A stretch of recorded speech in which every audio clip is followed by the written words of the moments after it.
I mean, it's like, I mean, for me, see, that's why the thing with the Noah Ringer guy. I mean, let's talk about Noah Ringer. He's the lead.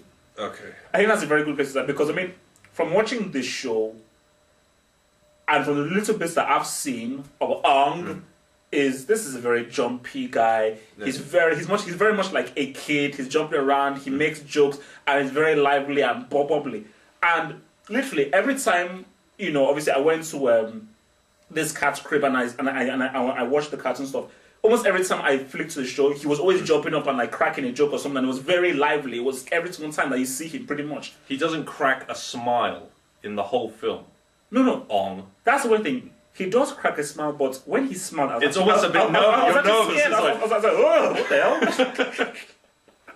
It's like something's wrong. It's like, whoa. No, because is he going to do something crazy? No, because remember that scene, like the very first scene when he's like in the air temple. No, when he's in the water place. Yeah.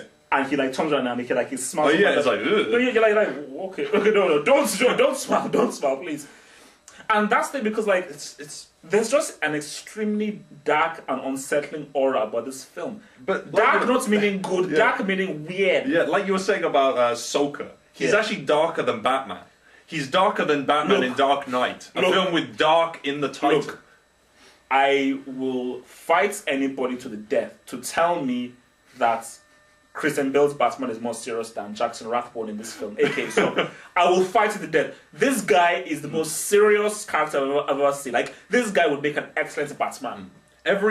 He will take down Joker, Riddler, anybody. Every time you see his face, it's like, you know, it's like he's angry, furious. Batman. It's like he's Batman. Like I said, if you put the bat thing like up here, put that there. It's perfect. He's Batman. It's like, wait a minute.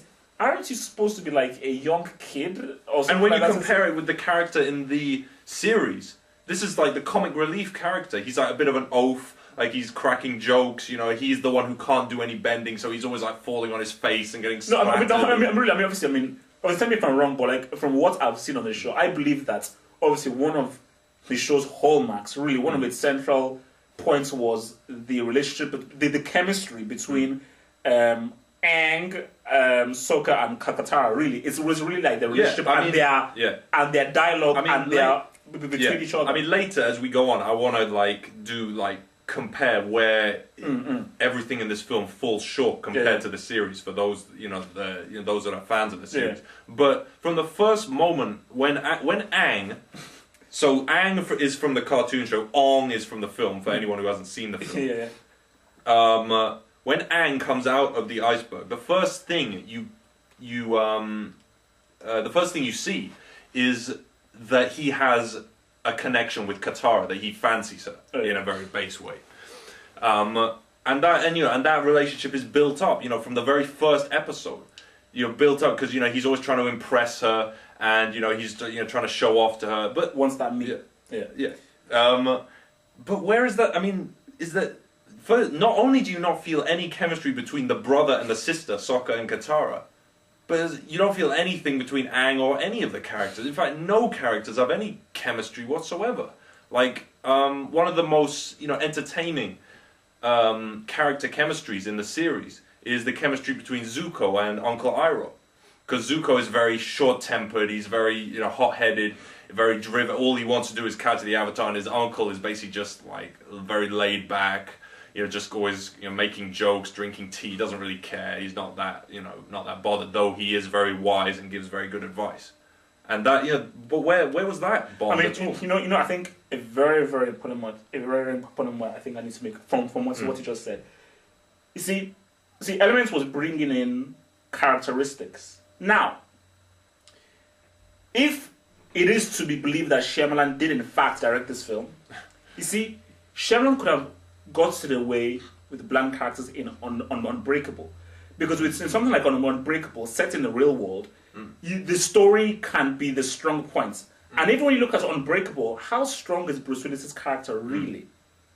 How strong is Samuel L. Jackson's character really? Because I was talking about this with POH. Are the characters really that strong? But it doesn't really matter because it's set in the real world. The story is strong. Yeah.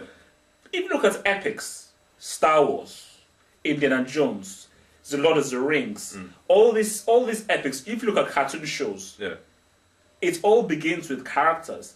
Because you can't get away with having bland characters in a fantasy epic. And this was shown fully. It's like when you're watching a fantasy epic, like you can bring me the fire, CGI, action stuff everywhere. If the characters are bland, because the point is, if you're making fantasy, you have to have something that we as human beings on Earth can connect with in a way we can relate to. Yeah, there has to be something that, you know. So it's like when you're in Unbreakable, it's like we already know he's a father. Yeah. He's like this. We so get that. You don't need to tell us this that. point. But So this is like if you've got stuff with people throwing water everywhere, fire, there's like flying buffaloes and like dragons everywhere. It's like, okay, this is weird. So what can we connect to? But if the characters are all just as weird as everything they're set against, how can we relate to it? We can't. And that's one of the things that's nice about the show, is that the characters are very real, believable. I mean, yeah, it's very animated, and it's for kids, and it's quite exaggerated at times, but there's still a lot you can connect to. There's human connections, human emotions you can connect to, even though the setting is a fantastical one. And Shyamalan just doesn't seem to get that. And I'm how did he get this job? Not only to go from a village, not only to go from the water, the happening. No, don't forget about it. Three smacks smack on your face. Like, fell back on to it, back. yeah. 3 smacks back to back. But then who looked at Shyamalan's resume of films and said, okay, this guy, he doesn't have a sense of humor.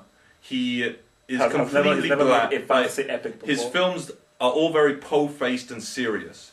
They're all very sort of dark-toned and slow.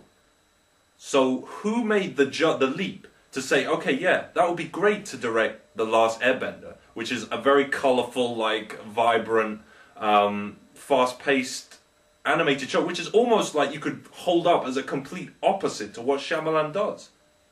And then give him 200 million, supposedly, or 250 million, I've even heard, to direct this off the back of 3 flops and a completely unsuitable resume. How did it happen? Who made the judgment? I want to know. Because the guy has 9 lives, possibly more. Because I mean, let's get to the core of this film. Let's get certain scenes, certain moments. I mean, really, because pretty much every scene is bad from beginning. That's to end. You can't even pinpoint anything because the beginning scene. Look, you set the way we're supposed to set up the characters. These guys, all right, you're set up to the brother and sister. You don't know who they are. You don't feel any connection with them. You don't know what their characters are. You don't know where they are. They're just They're just in some snow. They find this guy in an iceberg. You see a brief shot of a little percentage of a ship which might have someone on it because you hear a voice and they're saying uncle, and then that's it. You don't see anything more. Oh my gosh, no! Oh my gosh! And this is an amazing point. Because it just reminded me of something. Yeah. Just as you were saying that. You see them for the first time, the brother and sister, and you're like, okay, where are they? What are they doing? You see, the normal old school rules is that for the very first scene, you set up what this water tribe is. Just show a shot of their house. And the key thing is that in that scene, you're going to see them interacting with the other villagers in the water tribe. But hey, wait a minute, Shyamalan. All the other villagers are Asian and look Asian, but they look white. So it would be very, very weird if you see the white characters, the brother and sister, interacting with these other Asian characters who they're supposed to be part of the same race. So they're a tribe, a primitive tribe. They don't have people coming from here and there. Now it's 2010. We have because they're secluded away from. They're in a secluded tribe. You're not going to have mixed race people. You're not going to have people from one race or some Asian looking guys. They're all going to be the same race. But that's a separate thing. That's part of. That's another whole kettle of fish. Is that the right expression? I think. Yeah. And then we just get Ong just appearing in the village, and everyone's like, "Oh, hi, who are you?" And some fire guys come, and he's like, "I'm the Avatar," and just scares them off. And oh god, the speech. Look. Because has anyone if anyone's seen this film, look, this is a spoiler thing, so I don't care. This is spoiler. Forget it. You don't even need to worry about it. There's nothing to spoil. It's true. It's so bad you can't spoil it. No spoilers. Watch this thing now. Watch it.